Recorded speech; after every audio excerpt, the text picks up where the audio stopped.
Hey, Wednesday. So, I saw my lap band surgeon today. I am 9 days from being 9 months out from my surgery. I've lost 155 pounds, and my surgeon about came out of his skin when he saw me and my numbers, and the lady who prepped me to see him, did my weight and everything, was just blown away. She was like, do you know how many people would be so jealous? I was like, yeah, unfortunately I do. So I saw the surgeon. He is absolutely beside himself. He told me today that what I've accomplished in 9 months, most people take them 3 years. I didn't know that. Nobody told me I wasn't supposed to drop 150 pounds. So then we got to talking about what I'm doing, and so tell you what I told him, which did not earn me any brownie points with a couple of people. But that's okay. I sleep at night all the same when I sleep. It's obvious that I'm healthy, like he said. Skin is nice and clear. I'm lucid. I'm coherent. My cognitive skills are in order. My eyes are clear. So it's obvious that I'm not doing anything, sketchy or weird to drop the weight. And I'm not. I eat every day. I at least make an attempt. So what I told him was what I've said all along. I have made a complete lifestyle change, and I don't cheat. But I don't cheat.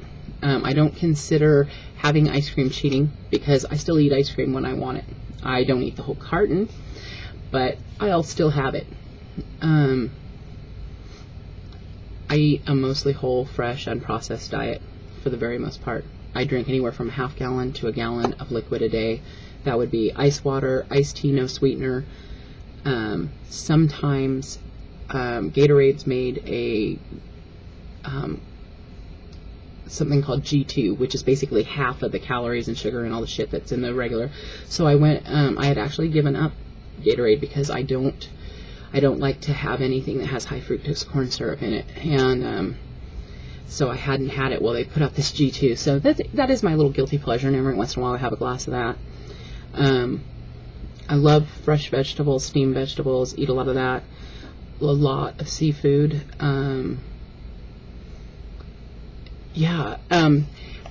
But the key things here are that that are really, I guess, that stood out for him when we were talking was that, hey,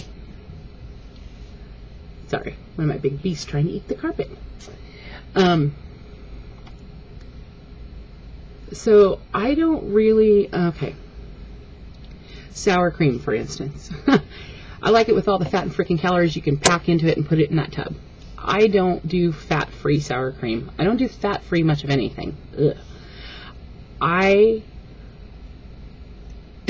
really don't think a teaspoon of sour cream, I don't care. I just don't care enough.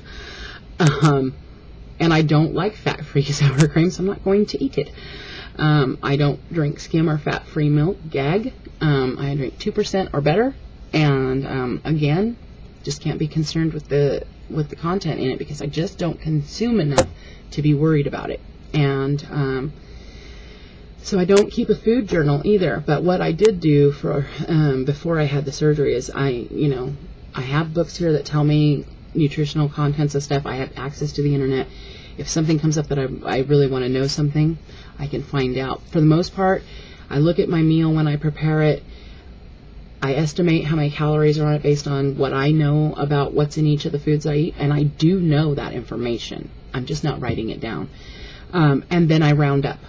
And still I'm coming in between 800 and 1,000 calories a day. So there's no point in me keeping a food journal for me personally. And the other reason I don't is because I have a tendency to take my OCD out and play with it, and that's one of those things that I would become obsessive about. And so I knew very early on that would not be something I would be doing. And I am not negating the benefit to it to those who find benefit in it. The other part of that is that I decided when I had the surgery that I did not want to have to do eating as a part of living, and I want to live my life, and I don't want to stop and write every fucking thing down and weigh everything and portion it. I just don't want to do it. That is making me concentrate way too much on what's happening in that area, and I'm not interested at all. If I wasn't having phenomenal results, I would absolutely consider that perhaps there would be some benefit for me personally in it. But there's no reason for me to consider that, and my surgeon agreed with me. So that's how it works for me. Whatever you're doing and it's working for you, you know what? You keep doing that. Though he was a little surprised. Eating for me is just something you got to do to survive. I still love to cook. I don't deny myself anything. If I want something, I have it. I still lost 155 pounds, so it's hard for me to say that maybe I shouldn't have, because the fact is that real life goes on, and you're going to be at birthday parties and you're going to want a piece of pie or something sometimes. That's just human. That's not craving. That's not some stem from your sick food addiction. Sometimes who doesn't like a piece of pie? I mean, for Christ's sake. So, that's how I decided I was going to live my life when I had the band, because they tout the band as giving you the ability to just kind of go on with it. It's not like bypass where I have to be real careful about. I know some people get terrible dumping syndrome, and it's awful. I've watched some of the videos out there of some people going through that, and it just breaks my heart. It looks perfectly awful, and thankfully I don't have to deal with that.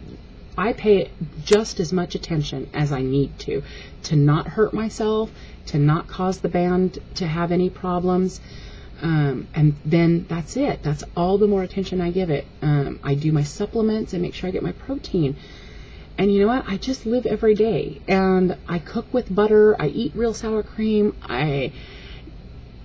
Not every day though, not all the time, not on a constant, and never on the scale with which I was obviously consuming before the surgery. And my biggest problem before the surgery really was eating out, was fast food. And I don't eat anything that goes from one window to another. I don't drink soda. So I got a little bit of,